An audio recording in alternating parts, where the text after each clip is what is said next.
Hello and welcome to the weekend edition of Daybreak. I'm Snigdha. And I'm Rachel, and we have come together to talk about this week's stories in business and tech that interested the both of us. Today, we will be going over this year's Wealth Inequality Report, The Netflix-Paramount battle for Warner Brothers, the latest on the Indigo crisis, and also a quick look at what we covered on the show this week.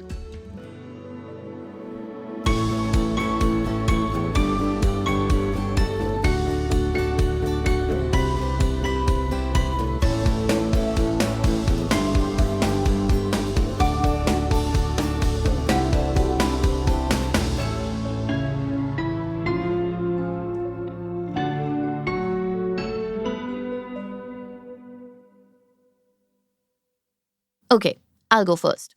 As we all hear every year, India's economy is only growing. And sure, India is getting richer every year. But most Indians, they aren't.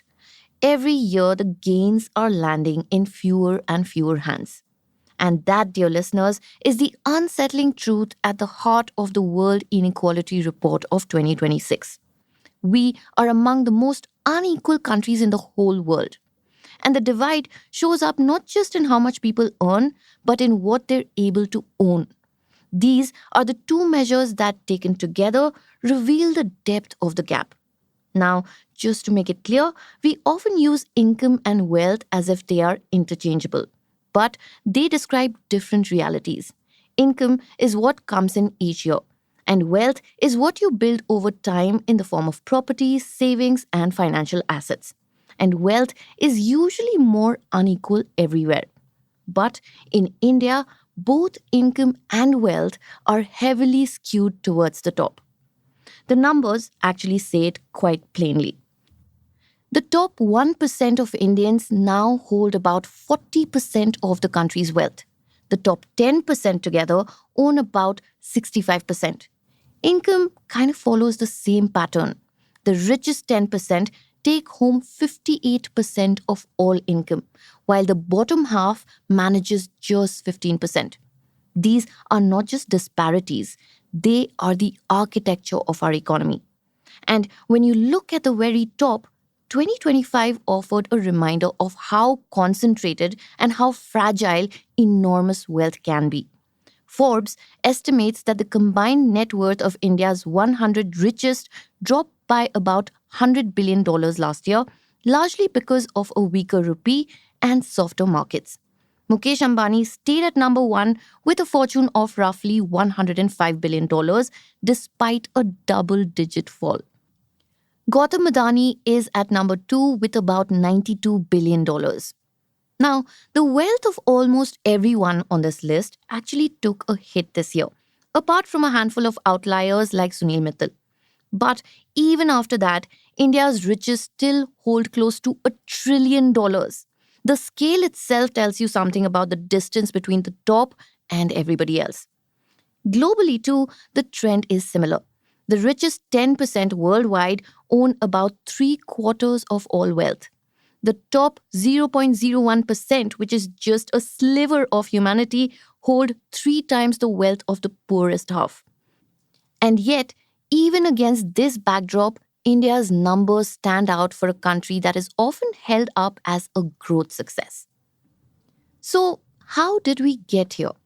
Some reasons are familiar: a vast informal workforce, lack of skilling, poor education, and weak social protection. But a newer force is amplifying the old ones, which is India's shift towards capital intensive growth. Across sectors, companies are pouring money into automation, AI, and digital systems. The World Economic Forum's Future of Jobs report from last year found that Indian firms are adopting these technologies faster than many global peers. It lifts productivity and profits, sure, but its effect on employment is the opposite. So the gains flow to those with specialized skills and to those who own capital. Low and mid-scale workers face fewer stable options. And because India's labor-intensive sectors have not grown fast enough to absorb them, gaps in both income and wealth keep stretching wider. And that's the story that the report ultimately tells. Strong growth at the macro level, narrow gains at the individual level. India is producing more, but not sharing the benefits evenly. And unless we build growth that creates jobs, broadens access to assets, and backs people with better safety nets, the divide will only deepen. This is not just an economic trend, it is a choice about the kind of society that we want to become. And speaking of widening gaps and monopolies, coming up next is Rachel with a new development that might just shake up the OTT monopoly here in India.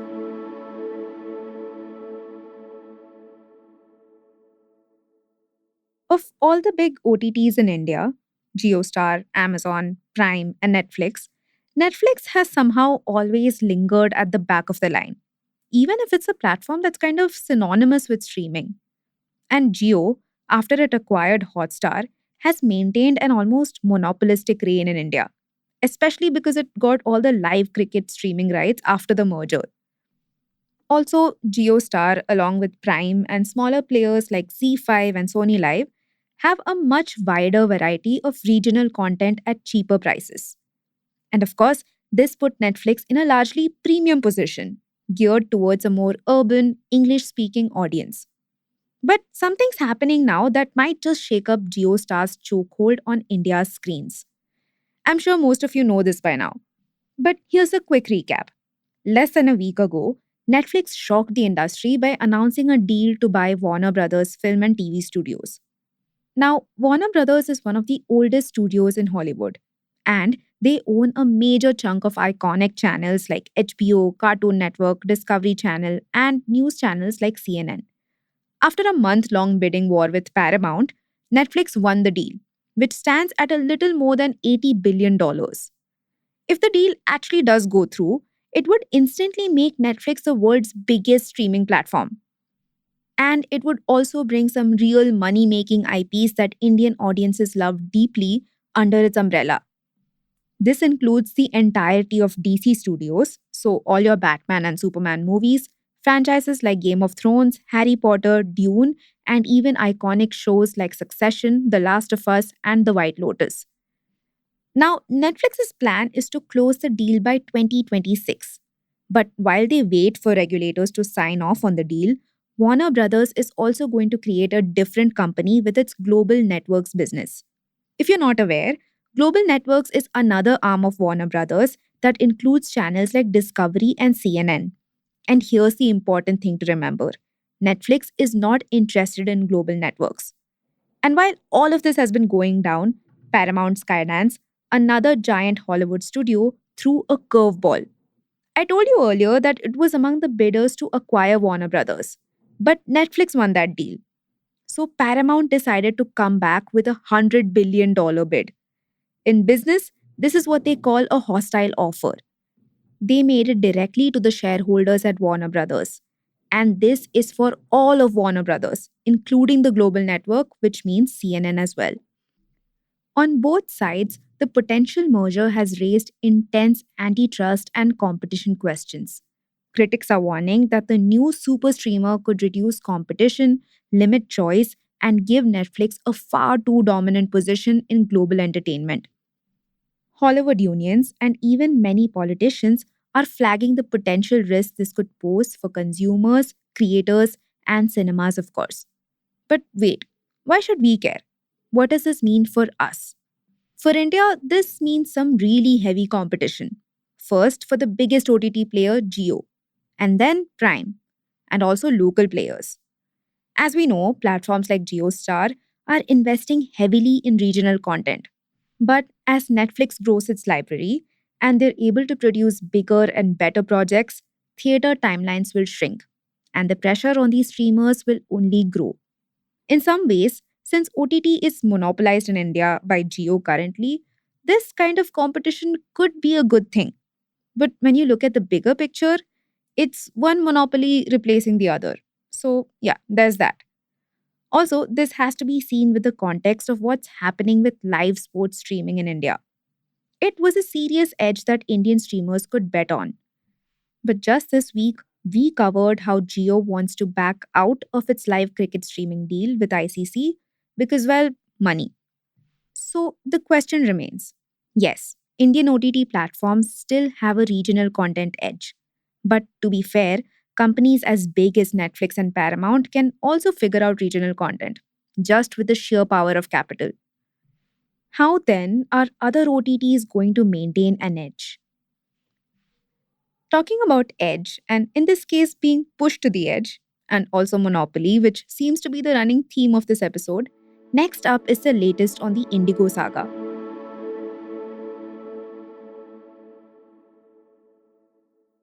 Last week, we reported on Indigo's flight meltdown. For the first time in the company's history, more than 3,000 flights were cancelled in the first week of December. Now, over the last few days, things have stabilized. But not before the DGCA, the aviation regulator, got involved in a big way. Along with the Civil Aviation Ministry, DGCA in fact told Indigo to scale back its winter schedule. The initial recommendation was a 5% cut, which was then increased to 10%. To put that in perspective, it would bring down Indigo's daily scheduled flight numbers by almost 400. It's a dramatic move, but the government found it necessary to bring things back under control. The regulators have also put an 8 member oversight team inside the airline to track everything in real time, from crew rosters to cancellations and refunds, and even on time performance. That's not it. Since the crisis began, Peter Elbers, Indigo's CEO, has been called in several times to explain what exactly went wrong. Indigo's board has also now launched its own internal inquiry, roping in external experts. The company has even publicly apologized for the inconvenience they've caused. Also, for the passengers who were most affected, Indigo is now offering vouchers of up to 10,000 rupees and pushing faster refunds and baggage returns. Now, here's a quick recap of what we covered last week. Firstly, the turmoil largely began because of Indigo's failure to adequately plan for the new pilot duty and rest regulations. They're also known as the Flight Duty Time Limitation or FDTL rules, which came into full effect this winter. Basically, it increased mandatory rest periods and limited night flying duties for crew. It was a change that was trying to reduce fatigue because, well, a tired pilot is not the safest one. Secondly, Indigo had to integrate aircraft wide software updates.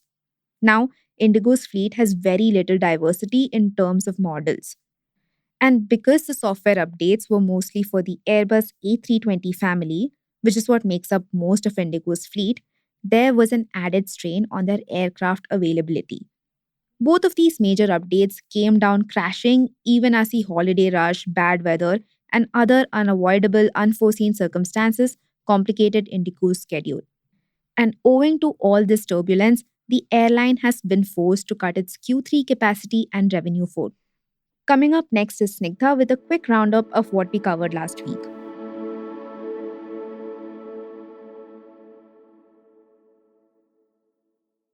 It's been quite a week on Daybreak. So, if you missed a few episodes, let me help you catch up because we really did cover a lot of ground. We started on Monday with TIS, where a social science institution is being refashioned into something that looks a lot more like a management school. Common entrance exams with the IIMs, business school faculty, management seats filling up, while social science courses struggle. It is all happening. And it says something bigger about in what direction higher education is being pushed to in India. The next story on Tuesday was a bit of a shocker, but also not so much for many. We talked about cricket and Jio's free streaming gamble losing steam. After rewriting how Indians watch the sport, the company now wants out of the ICC media rights deal. The numbers just don't hold anymore because of a bunch of reasons, mainly how ads from the online gaming platforms are drying up. A good reminder that disruption is fun until the bill comes to the table. Midweek, we also looked at what's happening with India's innovation engine. The Atal incubation centers were meant to build an innovation backbone for the country. But nearly a decade later, less than 5% of their startups have raised outside capital and basic metrics are missing. Yet, the system is set to expand even though the existing one has not proven itself yet. And yesterday, we looked at Lenskart, one of the few Indian consumer brands to scale globally and profitably. As its lock in expired this week after the IPO, the stock dipped by 3%. So, we thought it was a good time to take you back to its steady and very carefully calculated expansion strategy that helped it succeed where companies like Zomato and Ola struggled. And that's a wrap for this week. Have a great weekend. Thank you for tuning in and see you on Monday.